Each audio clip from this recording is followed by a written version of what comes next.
The NAACP and the Tea Party. First, here in the studio, Benjamin Jealous. He is the president of the NAACP. He's in the studio with us this morning. In New York is David Webb, who is the National Tea Party Federation with that group and is also the co-founder of Tea Party 365. Mr. Jealous, you raised a lot of eyebrows when when your organization passed a resolution condemning, and you were careful to say not the Tea Party itself, but elements of the Tea Party for racism. Why did you find that necessary, and what actually were you trying to do? Well, we started out, we were at our big gathering in the Show Me State. Each year we gather once a year. We were debating 75 issues. One issue, this issue, had come up from our folks there. The Council of Conservative Citizens, a group that says that black people are not equipped to participate in democracy, was there in the state saying, join the Tea Party, we're active in it, we have great influence. That raised eyebrows. Folks looked around the country, they saw a person running down south, running as a writing candidate for governor, stating that they didn't want people of color in this country, period, claiming broad Tea Party support. You had somebody running out in the state of Nevada for Senate saying that if things don't go her way, she wants to consider Second Amendment remedies. Mm-hmm. And then in the midst of all this, you have their leaders like Dale Robertson in Texas of 1776 Tea Party with his racist signs. You have racist signs at their events. And you also... and so that led you to... Yeah, I mean, all of that together had us very concerned. But again, it's one of 75 resolutions. It's half a page of a 42-page speech, primarily focused on jobs and getting this country moving towards jobs. But if it were one of 3 resolutions, obviously there are some people that are in the Tea Party that you couldn't blame them for taking some exception to that. Mr. Webb, what's your reaction to that? Well, my first reaction is that if you look selectively, you, Bob, can find, single examples in any movement. There are fringe elements. Dale Robertson has been discredited and has been denounced and is not a Tea Party member. Mark Williams is not a Tea Party leader, although he's perceived as such by some in the media and by Mr. Jealous. 3, he's being a little bit disingenuous. He did, in his press release, which sits right here, denounce racist Tea Party leaders and bigoted elements. So he spoke to Americans at large who are in the Tea Party movement and tried to tie it all together.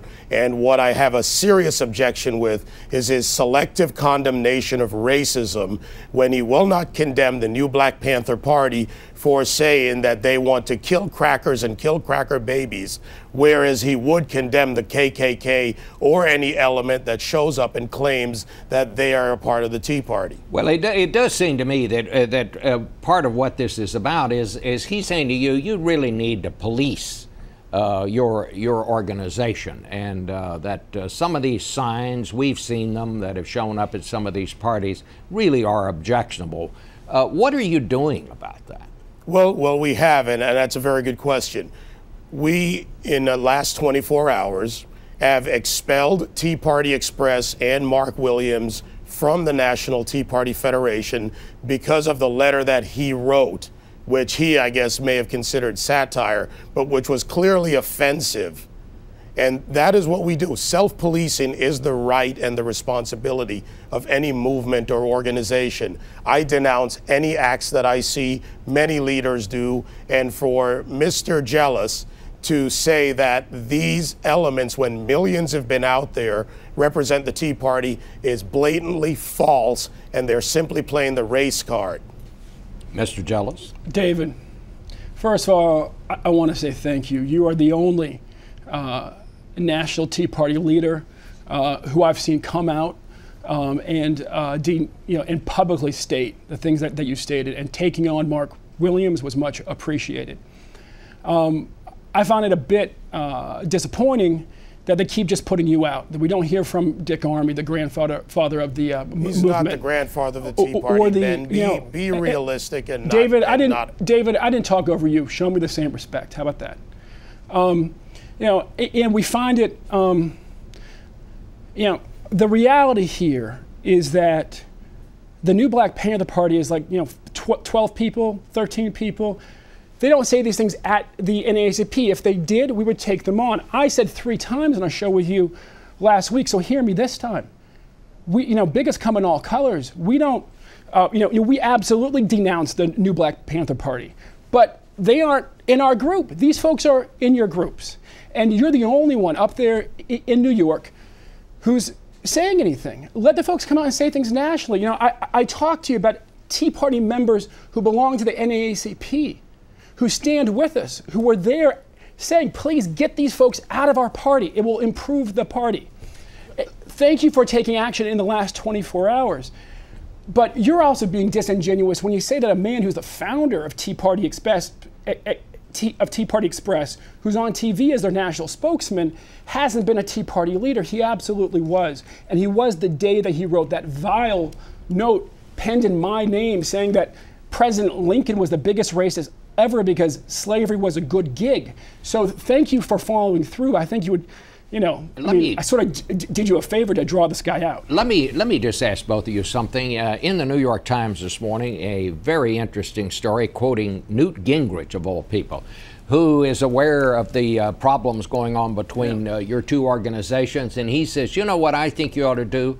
He said, I think the two of you ought to hold some joint town hall meetings around the country. He said, because you have a lot of things in common. Number one being getting people back to work and people who are worried about the economy. What about that? Is Newt Gingrich on to something here? Is there something to be gained? Let's talk about the issues. What would you think? Let's talk about the issues. As there is with me and David, there should be no racism. So no debate about racism.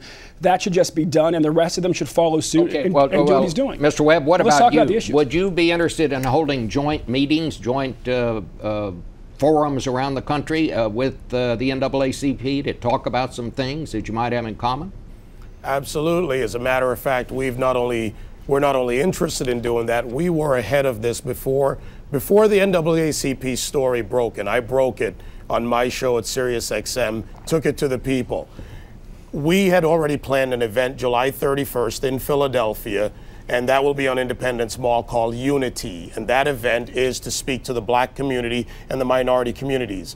And I'll take it a step further, Bob, that 3 men are in a pivotal and powerful position on race relations in this nation. President Obama, with the Beer Summit, he has made his statements. Obama, Eric Holder, and a nation of cowards. And you, Mr. Jealous, as president of the NAACP. Think what it would mean to this nation if we would have an open forum and a real summit, a real tea summit instead of a beer summit on race relations. All right, we have about 30 seconds left. I'm going to give you time to answer. Will you join him in doing that? Well, I think I have plans that day, but we can certainly plan something, absolutely. But David, look, we have gotten death threats across the country since we asked you guys to expel these folks from your ranks. All right. If we asked the NAACP to expel the Klan wouldn't call and complain. All right. Deal with it, David. Keep on dealing with it. Time's up. Thanks to both of you. Very helpful. Back in a minute.